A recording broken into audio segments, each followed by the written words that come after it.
নমস্কার বন্ধুরা, আমার চ্যানেলে সবাইকে স্বাগত। আজকে চলে এসেছি আরও একটি চিংড়ি মাছের রেসিপি নিয়ে। আজকে শেয়ার করব চিংড়ি আলুর ঝাল।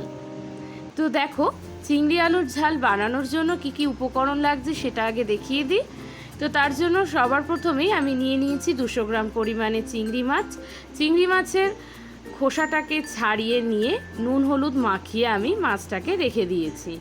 এখানে নিয়েছি দুটো ছোট সাইজের আলুগুলোকে দেখো এরকম পাতলা পাতলা স্লাইস করে কেটে নিয়েছি, একটু লম্বা লম্বা করে।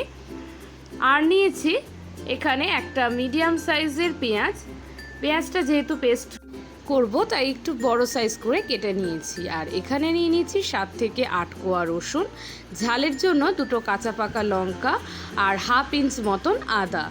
এবারে এই পেঁয়াজ, আদা, রসুন আর কাঁচা লঙ্কার একটা পেস্ট আমি রেডি করে নেব। তার জন্য মিক্সিং বোলের মধ্যে সব কিছুকে দিয়ে এর মধ্যে সামান্য একটু জল দিয়ে এটার একটা পেস্ট আমি বানিয়ে নিলাম। এবারে দেখো রান্নাটা করব, তার জন্য একটা কড়াই বসিয়ে তাতে আমি 2 চা চামচ পরিমাণে সর্ষের তেল দিয়ে তেলটা খুব ভালো করে গরম করে নিয়ে এর মধ্যে আলুগুলোকে দিয়ে দিলাম। আর আলুগুলোকে আমি বেশ লাল করে ভেজে নেব। তার জন্য এর মধ্যে সামান্য একটু লবণ আর হলুদ দিয়ে দিলাম। লবণ আর হলুদ দিয়ে নাড়াচাড়া করে লো ফ্লেমে মোটামুটি 5 থেকে 7 মিনিট মতন রেখে দেওয়ার পরেই দেখো আলুগুলো একেবারে সুন্দর লাল করে ভেজে নিয়েছি। ব্যাস, এবারে আলুটাকে আমি তুলে নিচ্ছি। আলুটাকে তুলে নিয়ে ওই তেলের মধ্যে আরও 1 চা চামচ পরিমাণে তেল দিলাম। তেল দিয়ে এবারে তেলটা গরম করে নিয়ে এর মধ্যে চিংড়ি মাছগুলো দিয়ে দিচ্ছি ভেজে নেওয়ার জন্য। চিংড়ি মাছ খুব বেশি কিন্তু ভাজার দরকার নেই, কারণ চিংড়ি মাছ খুব বেশি ভাজা হলে রাবারের মতন শক্ত হয়ে যায়, খেতে ভালো লাগে না। তাই চিংড়ি মাছগুলোকে দিয়ে লো ফ্লেমে 30 থেকে 40 সেকেন্ড মতন একটু হালকা নাড়াতে আমি দেখো মাছগুলোকে ভেজে নিয়েছি। এর থেকে বেশি আর ভাজার দরকার নেই। এবারে চিংড়ি মাছগুলোকে তুলে নিয়ে ওই কড়াইয়ের মধ্যেই আমি বাকি রান্নাটা করছি, তবে তোমরা চাইলে পাত্রটা চেঞ্জও করে নিতে পারো। দেখো, চিংড়ি মাছের গ্রেভিটা বানিয়ে নেওয়ার জন্য আমি কড়াইয়ের মধ্যে দিয়ে দিলাম 2 টেবিল চামচ পরিমাণে সর্ষের তেল। তেলটা খুব ভালোভাবে গরম হয়ে এলে এর মধ্যে দিয়ে দিলাম সামান্য একটু পরিমাণে চিনি তেলের মধ্যে দিলে গ্রেভির কালারটা খুব সুন্দর হয়। আর দিয়ে দিলাম ফোড়নে সামান্য একটু পরিমাণে সাদা জিরে। এবারে ফোড়নটাকে নাড়াচাড়া করে 10 থেকে 12 সেকেন্ড একটু ভেজে নিয়ে এর মধ্যে আমি পেঁয়াজ, আদা, রসুন, কাঁচা লঙ্কার পেস্টটা দিয়ে দিলাম। পেস্টটা দিয়ে নাড়াচাড়া করে মোটামুটি 2-3 মিনিট দেখো হালকা করে ভেজে নিয়েছি। আদা রসুনের কাঁচা গন্ধটা মোটামুটি চলে গিয়েছে। এবারে এর মধ্যে আমি কিছু গুঁড়ো মশলা অ্যাড করে দেব। যেমন সবার প্রথমেই আমি দিয়ে দিচ্ছি স্বাদ অনুযায়ী লবণ। আমি এখানে একদম কম লবণ ব্যবহার করছি, তার কারণ আলু আর চিংড়ি মাছ দুটোই কিন্তু বেশ লবণ দিয়েই ভাজা হয়েছে। তাই অল্প সামান্য লবণ, 1/4 চা চামচ হলুদ গুঁড়ো আর 1/4 চা চামচ কাশ্মীরি লাল লঙ্কার গুঁড়ো কালারের জন্য ব্যবহার করলাম। এবারে সমস্ত গুঁড়ো মশলাগুলোকে দিয়ে ভালোভাবে নাড়াচাড়া করে মিশিয়ে নিয়ে এর মধ্যে আমি দিয়ে দিচ্ছি একটা ছোট সাইজের টমেটো, একটু ছোট ছোট টুকরো করে কেটে নেওয়া। এবারে সমস্ত কিছু খুব ভালো করে মিশিয়ে মশলাটাকে কষিয়ে নেব। তার জন্য ঢাকা দিয়ে লো ফ্লেমে আমি মোটামুটি 2-3 মিনিট মতন আমি কষিয়ে নিয়েছি। দেখো টমেটোটা মোটামুটি নরম হয়ে গেছে আর মশলাটা কিন্তু হালকা কষানো হয়ে গেছে। পুরোপুরি এখনও মশলাটা ভালোভাবে কষানো হয়নি।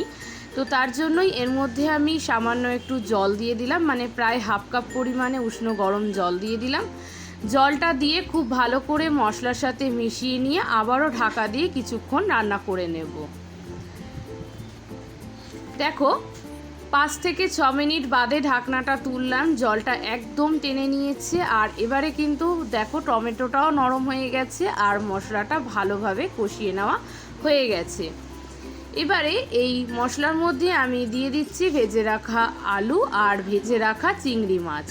আমি আলু চিংড়ি দুটো একসাথেই অ্যাড করছি, কারণ চিংড়িটা কিন্তু আমি তখন ভালোভাবে ভাজিনি। এই পর্যায়ে যদি কষাতে কষাতে চিংড়িটাকে ভেজে নেওয়া হয় তাহলে কিন্তু চিংড়িটা সেদ্ধ হয়ে যাবে ভালোভাবে আর চিংড়ির ফ্লেভারটাও গ্রেভির মধ্যে চলে আসবে। তো তার জন্য দেখো আলু চিংড়ি দিয়ে নাড়াচাড়া করে 2 থেকে 3 মিনিট বেশ সুন্দর ভাজা ভাজা করে নিলাম। একদম মশলাগুলো দেখো আলু আর চিংড়ির গায়ে লেগে গেছে। এবারে এর মধ্যে আমি দিয়ে দিচ্ছি 1 কাপ পরিমাণে উষ্ণ গরম জল। জলটা দিয়ে সমস্ত কিছু ভালোভাবে মিশিয়ে নিয়ে ঢাকা দিয়ে কিছুক্ষণ রান্না করে নেব, আলু চিংড়ি দুটোই ভালোভাবে সেদ্ধ হওয়ার জন্য আর মশলার স্বাদটা দুটোর ভেতরেই ভালোভাবে ঢুকে যাওয়ার জন্য।